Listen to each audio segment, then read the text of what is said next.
Let's pray. Heavenly Father, teach us to rend our hearts and not our garments. In Jesus' name, amen. We're going to spend our Lenten journey walking with Jeremiah, the weeping prophet, all the way through the book of Lamentations. A lament is a passionate expression of grief or sorrow. This is different from a dirge, which is a mourning for someone who has died. We lament the loss of our innocence, our way of life, our home. We lament changes that have taken place that tear at our very fabric of our being. A lament is about the way things used to be and the way that we wish they still were. And our lament is a prayer of hope that they will be again. A dirge is about a life that is no more, something that will not return and cannot be replaced. Lamentations was written by the prophet Jeremiah somewhere around 586 BC. This book is a three-way conversation between Jeremiah, the nation of Israel, and God. Your taste in music is unique, and if you're like most people, it's also complicated. I was thinking back to my childhood. The Jackson 5, Osmond Brothers, Three Dog Night, Linda Ronstadt, Chicago, Otis Redding, and thanks to my mom and dad, Steve and Edie Gourmet, and Harry Belafonte, and bagpipes. Yeah, bagpipes. Wasn't uncommon for me to wake up to that when my dad was home. Eclectic is the best word I can come up with to describe my vinyl, 8-track, and cassette collection. It was 1976. I went down to Peach's record store in Denver. I bought Linda Ronstadt's latest album, Hasten Down the Wind. I was 16. I drove a green Ford F-100. I worked at a gas station. I went home. I put side A right there on the record player. And I started listening. And the music was great. I expected it to be. But one song stood out. I played it over and over. I had no idea that it was actually a psalm. I didn't understand much of the history of the song.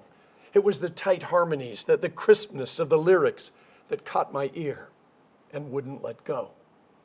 By the rivers of Babylon, where he sat down, and there he went, when he remembered Zion. For the wicked carry us away, captivity required from us a song. How can we sing King Alpha's song in a strange land? So let the words of our mouth and the meditations of our hearts be acceptable in thy sight, override.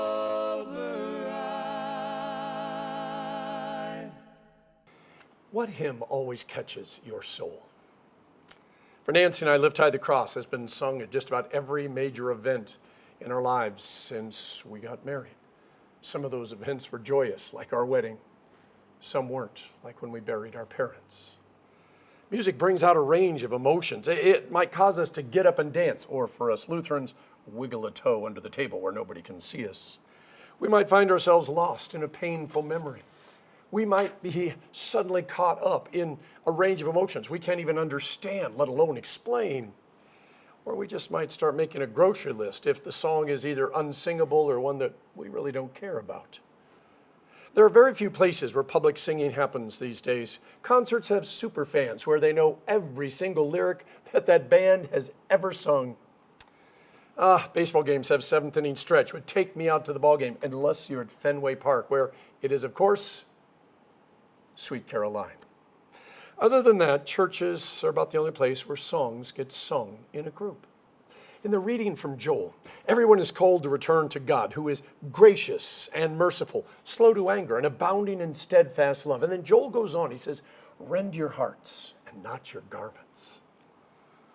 The Psalms are liturgical poetry accompanied by music. Sometimes it even tells us, what tune, even if we don't know it, to sing the psalm to, or what instruments should be used. For the prophet Joel, once the people repented, it would no longer be a lament or a dirge, but it would be a song of ascent. A song of ascent is when you're going up into the presence of God to praise him.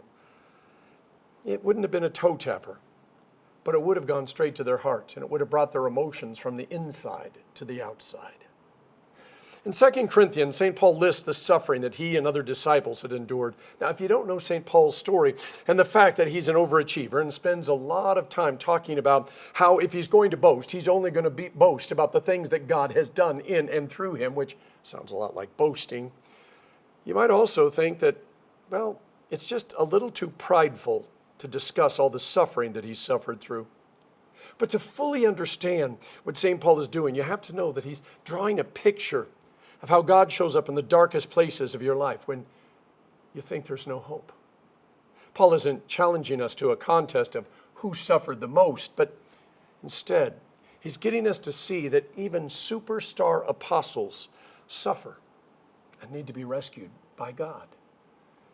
Ash Wednesday is about acknowledging our mortality. Ring around the rosy, pockets full of posies, ashes, ashes, we all fall down. As children, we sing the song, we laugh when we fall down. But as adults, we understand the red marks of the plague, the pockets full of fragrant flowers to lessen the stench of death, the ashes that are all that is left when we fall down. When our bodies betray us, when we betray ourselves and one another, when the ashes begin to stack up, when we're far from home, when the pain is almost more than we can handle, and we find ourselves sitting beside a river that is not our river, it's not our home, and we see this rock, and then we notice a leaf or a branch floating by, and for a moment, that's us being swept away, never to be seen again, and that's when we start lamenting. Today is a day to be honest about the suffering we experience and the suffering that we inflict on each other. I know we don't like to talk about what we do to each other. We'd rather it always be somebody else's fault. That way we can blame them for all of life's darkness. I want you to listen to Psalm 137. By the rivers of Babylon, we sat and wept when we remembered Zion. There on the poplars we hung our harps, for there our captives asked us for songs. Our tormentors demanded songs of joy. They said, sing us one of the songs of Zion. But how can we sing the songs of the Lord while in a foreign land? It's an interesting question. How can we sing King Alpha's song in a foreign land? Between 1619 and 1860, hundreds of Negro spirituals were written. And if you've studied the development of these songs, it's amazing.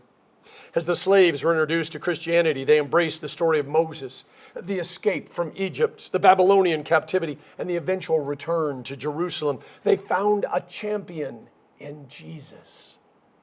They started singing songs even though few could read or write. One of them would sing the song and everybody else would echo it. Swing low, sweet chariot. Wade in the water. Go down, Moses. Jesus, gonna make up my dying bed. These songs were about freedom, but it wasn't about them going back to Africa or about being released into this foreign society that had taken them captive. No, these songs were about heaven, about the promise of God, about finding true peace. They sang King Alpha's song in a strange land. They sang it loud and long, hoping against hope that one day they would find themselves in the arms of a loving and a merciful God, just as Joel said, because they were sure that they were never going to find peace or a home in this world. Pain, loss, hurt, disappointment are not magic tickets to heaven. They're where Jesus meets us. The story of Lent, the laments, are a poem and a song about God walking with us through the darkness, holding our hand, guiding us, picking us up, carrying us, and finally carrying us over to the other side and then setting us down in heaven. It turns out if there is a place that we should sing, it is in the foreign land where we live out our days filled with pain and loss and memories. But we can never allow the pain or the loss or the memories to keep us from seeing where we're going and what's waiting for us. A friend was going through a really tough time.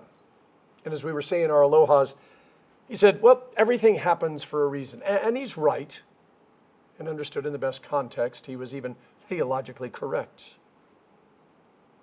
All things work together for good to those who love God and are called according to his purpose.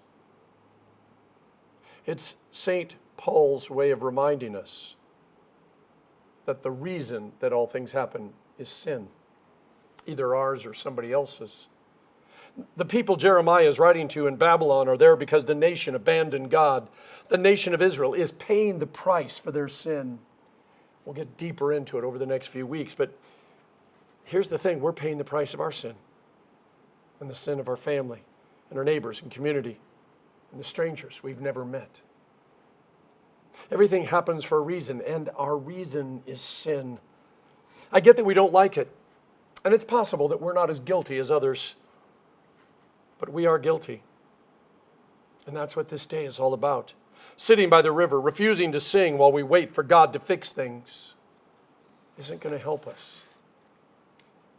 We can rend our garments. We can put ashes on our forehead. But we need more.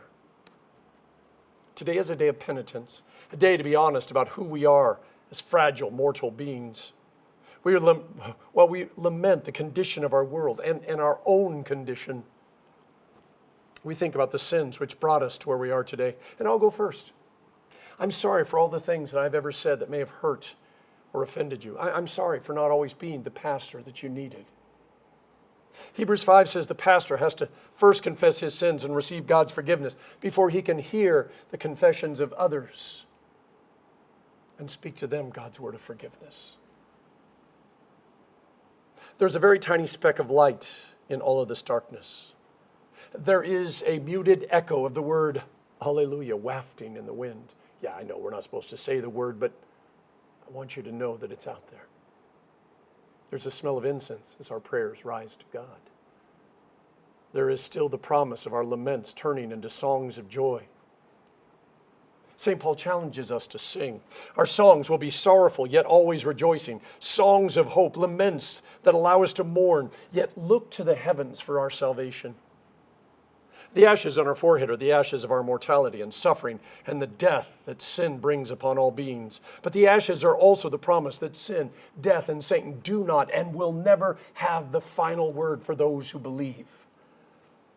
God meets our fragile humanity with grace, mercy, and steadfast love. He hears our songs and laments, and he points us to the darkest day in all of history where he lamented the loss of his only son, where he had to turn his face away because he could not stand to see what the sins of the world were doing to the one that he loved.